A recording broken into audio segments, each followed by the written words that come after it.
Hello, it is Tracy Jackson, also known as the Spiritual Cheerleader, and I'm coming to you with lesson 28 for today, and it is above all else, I want to see things differently. Obviously, we just again had a couple of days ago, I am determined to see things differently. Right after we did I am determined to see. So obviously after yesterday's lesson of above all else I want to see, today we get above all else I want to see things differently. Obviously, when we are doing this lesson, we are getting a little bit more specific into the things that we want to perceive in a different way and want to see truly in a different way. And so we're going to be going through each exercise today is really about taking time to look at the things that are around us and stating that we want to see them differently.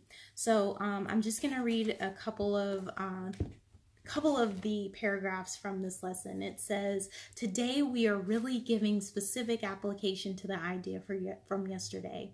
In these practice periods, you will be making a series of definite commitments. The question of whether you will keep them in the future is not our concern here. If you are willing at least to make them now, you have started on the way to keeping them, and we are still at the beginning. I want to make a point here about being willing. That's one of the really central themes of the course, is to be willing to do things. Basically, it's the first step on our way to making this change happen in our lives, is just to be willing to do the thing that's being asked of us. So being willing to want to see things differently is just as good. If you can't get to the above all else, I want to see things differently. It's literally sending out to the universe and telling your higher power that you are giving kind of that free will access to want to see things differently. So that starts to come into the psyche, just being willing to do that. Okay, so going on, it says, you may wonder why it is important to say, for example, above all else, I want to see this table differently. In itself, it is not important at all. Yet, what is by itself? And what does in itself mean? You see a lot of separate things about you, which really means you are not seeing it all. You either see or not.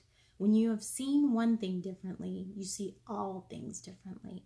The light you will see in any one of them is the same light you will see in them all. Pretty profound, right? So you might be going, what? Like, what the heck does that mean? Okay, so it doesn't physically mean that basically, okay, I've seen this table, I've seen them all, like I don't need to, there's no difference in anything, right? It doesn't mean that. It just means that you're able to see them clearly for what they are.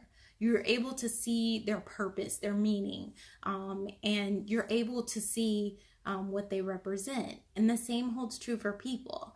Even though you're seeing them as different, integrations of people, you see them as part of you, because the course really emphasizes that we're all one, that there's only one of us here. And so in seeing even those people differently, you're like, I'm seeing me. I'm seeing aspects of me. Even though I'm looking at them and saying they're separate from me, we really are all the same, right? So that's where it's getting to when it talks about that. And then it says, when you say above all else, I want to see this table differently, you are making a commitment to withdraw your preconceived idea about the table and open your mind to what it is and what it is for. You are not defining it in past terms. You are asking what it is rather than telling it what it is. You are not binding its meaning to your tiny experience of tables, nor are you limiting its purpose to your little personal thoughts, right? So again, it talks about us seeing things in a new light, most times we'll characterize somebody based on how they look, based on how they present themselves. We'll say, oh, I got you pegged, right? And this is literally saying, above all else, I want to see this person truly as they are. I don't want to base my seeing of them on a preconceived notion. I don't want to base who they are on, just what I've already experienced. I want to see them truly for who they are, because maybe they'll surprise me. Maybe they're actually different than what I think they are, right? So, basically for this one, we're also going to be doing 6 2-minute practice periods, and we state the idea first, then apply it to what we see around us, and then again, the subjects should be chosen at random, so we don't have to basically, go through kind of isolating certain things. We can just literally look around ourselves and light on the things and speak to them. And then really just end on the fact that you want to see this thing differently, whatever that thing is. Above all else, I want to see this computer differently. I want to see this camera differently. I want to see this, table differently. I want to see this phone differently. You can say that.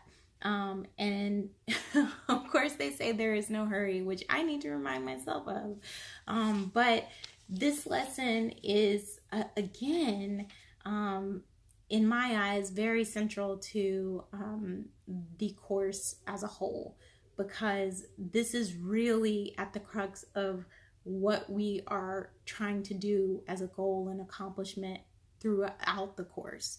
We are trying to train ourselves to see things differently. I think that little dinging sound was actually my reminder telling me to do the course lesson for today. So I'll be going through and doing that for myself as well. All right. I hope that you guys have a great day, and I will see you guys again soon.